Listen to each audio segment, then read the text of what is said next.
दोस्तों SSC GD 2026 के special exam का फाइनली नेक्स्ट वीडियो लेकर आ चुके हैं और आज 22 मई 2026 को थर्ड शिफ्ट की एग्जाम हो गई है गाइस। तो हम आपके लिए कंप्लीट एनालिसिस लेकर आ चुके हैं। क्लियर है। इसकी पीडीएफ आपको एप्लीकेशन पर टेलीग्राम पर मिल जाएगी। पहले वाली अपडेट कर दी है।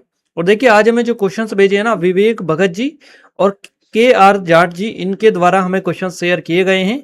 आपका भी आगे एग्जाम है तो आप सेम तरीके से हमें क्वेश्चन शेयर कर सकते हैं। लिंक डिस्क्रिप्शन में है, यहाँ पर क्लिक करके सीधे क्वेश्चन शेयर कर सकते हैं।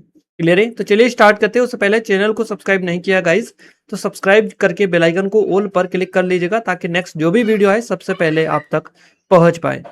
तो आइए स्टार्ट करते हैं पहले प्रश्न से। आज का हमारा पहला जो क्वेश्चन पूछा गया ना, पहला क्वेश्चन है G20 शिखर सम्मेलन के संदर्भ में कौन सा कथन सत्य है। इस टाइप से कुछ क्वेश्चन बना है। तो ये जो है ना हर साल आयोजित किया जाता है G20 शिखर सम्मेलन। भारत ने 2023 में इसकी अध्यक्षता की थी। देखिए G20 शिखर सम्मेलन का आयोजन प्रतिवर्ष किया जाता है और भारत ने 2023 में नई दिल्ली में 18वें G20 शिखर सम्मेलन की सफलतापूर्वक मेजबानी की थी। ये कहना गलत है कि भारत में ये कभी नहीं हुआ था। इस टाइप के ऑप्शंस आपको मिले थे, है ना, तो उनको क्लिक करना रहता है। अगला क्वेश्चन है जल्लीकट्टू किस उत्सव के दौरान तमिलनाडु में खेला जाने वाला पारंपरिक खेल है। तो ये मट्टू पोंगल जो है ना, इसके दौरान खेला जाता है। ये यही आपसे पूछा था। इसे एरुथुजावुलथल या मंजूर विरट्टू के नाम से जाना जाता है। लगभग 2000 साल पुराना पारंपरिक खेल है ये तमिलनाडु का। और इसमें प्रतिभागी पुरस्कार जीतने के लिए दौड़ते हुए बेल को वश में करने की कोशिश करते हैं। ये आमतौर पर पोंगल के तीसरा जो दिन होता है मट्टू पोंगल, है ना, उसके दौरान ये बेसिकली किया जाता है। तो ये तमिलनाडु में काफी ज्यादा पॉपुलर है। और आपसे जो क्वेश्चन बना था ना, सीधा सीधा क्वेश्चन यही आपसे बना था कि जो मट्टू पोंगल है ना, मट्टू पोंगल इसको कौन प्रकाशित करता है। तो ये जो है ना OPHI या UNDP इसको डेवलप करता है। इसे Oxford poverty and human development initiative के द्वारा जारी किया जाता है। इसके साथ संयुक्त राष्ट्र विकास कार्यक्रम UNDP भी इसमें शामिल है। और ये जो सूचकांक है स्वास्थ्य, शिक्षा, जीवन स्तर के 3 आयामों पर गरीबी को मापता है। अगला क्वेश्चन है कर्क रेखा भारत के किस पड़ोसी देश से होकर गुजरती है। तो ये बांग्लादेश और म्यांमार से होकर गुजरती है। कर्क रेखा भारत के 2 पड़ोसी देशों बांग्लादेश, म्यांमार से गुजरती है। भारत के भीतर ये 8 राज्यों से होकर गुजरती है। इसमें गुजरात, राजस्थान, मध्य प्रदेश, छत्तीसगढ़, झारखंड, पश्चिम बंगाल, त्रिपुरा और मिजोरम शामिल है।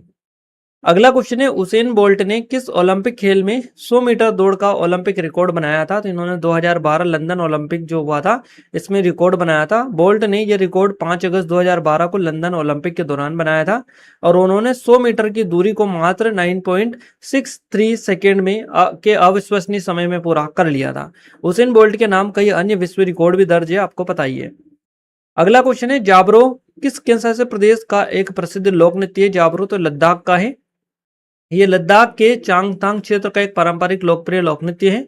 मुख्य रूप से लोसर जो तिब्बती नववर्ष है उत्सव इसके दौरान ये किया जाता है। और इसमें स्थानीय पुरुष और महिलाएं पारंपरिक लद्दाखी पोशाक पहनकर भाग लेते हैं। नृत्य के दौरान दामन और सुरना जैसे वाद्य यंत्रों का उपयोग किया जाता है। अगला क्वेश्चन है 10वीं पंचवर्षीय योजना जो कि 2002 से 2007 तक चली थी, इसका मुख्य आर्थिक लक्ष्य क्या था। तो 8% वार्षिक GDP वृद्धि दर इसका लक्ष्य था। योजना का जो लक्ष्य है ना, अगले 10 वर्षों में प्रति व्यक्ति आय को दोगुना करना था।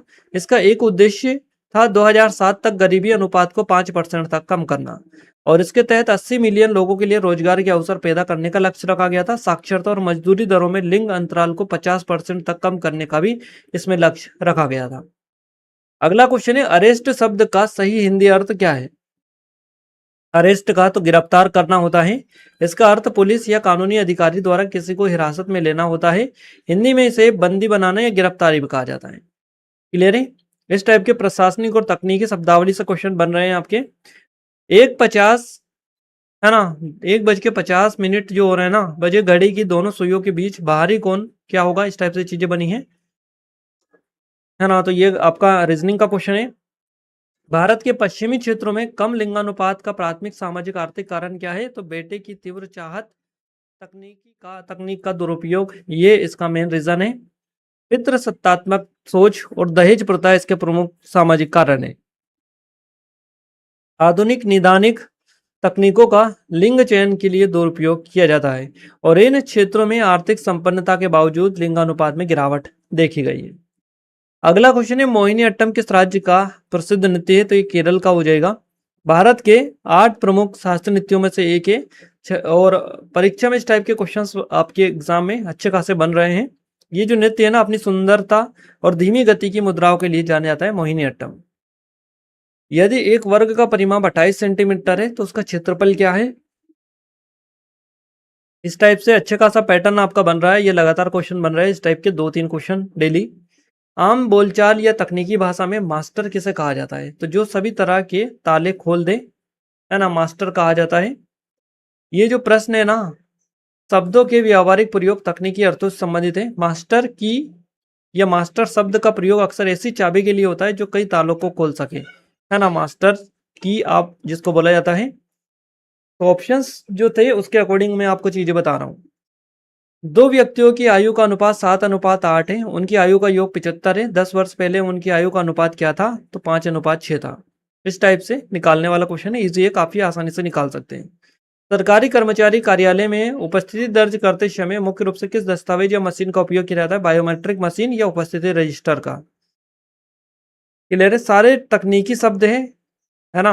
आधुनिक समय में अधिकांश जो कर्मचारी जो सरकारी कार्यालय में बायोमेट्रिक प्रणाली का उपयोग कर होता है, पहले रजिस्टर इसकी जगह यूज होता था। 1 अप्रैल 2020 से प्रभावी हुए बड़े बैंकिंग एकीकरण के तहत आंध्रा बैंक और कॉर्पोरेशन बैंक का विलय किस बैंक में किया गया? तो यूनियन बैंक ऑफ इंडिया में इसका विलय कर दिया गया। भारत सरकार की मेगा मर्जर जो योजना है इसके तहत आंध्रा बैंक और कॉर्पोरेशन बैंक दोनों का विलय यूनियन बैंक ऑफ इंडिया में कर दिया गया। इस विलय के बाद यूनियन बैंक ऑफ इंडिया देश के सबसे बड़े सार्वजनिक क्षेत्र के बैंकों में से एक बन गया जिसका मुख्यालय मुंबई में है। क्लियर है। इसके अलावा ये मैथ्स के क्वेश्चन है, लगातार 6 लगातार विषम संख्याओं का औसत 40 है। सबसे छोटी विषम संख्या से पहले वाली और सबसे बड़ी विषम संख्या के बाद वाली विषम संख्या ज्ञात करें। दो व्यक्तियों की आयु का अनुपात 7:8 है, उनकी आयु का योग 75 है। 10 वर्ष पहले उनकी आयु का अनुपात क्या था? इस टाइप से है। यदि एक वर्ग का परिमाप 28 है तो क्षेत्रफल ज्ञात करना है आपको।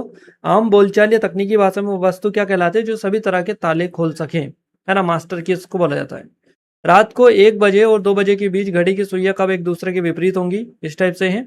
1:50 घड़ी की दोनों सुइयों के बीच में बाहरी कोण पूछा है आपसे, रिफ्लेक्स एंगल। यदि 7 मई 2008 को बुधवार था तो 7 अक्टूबर 2008 को सप्ताह का कौन सा दिन था? इस टाइप से।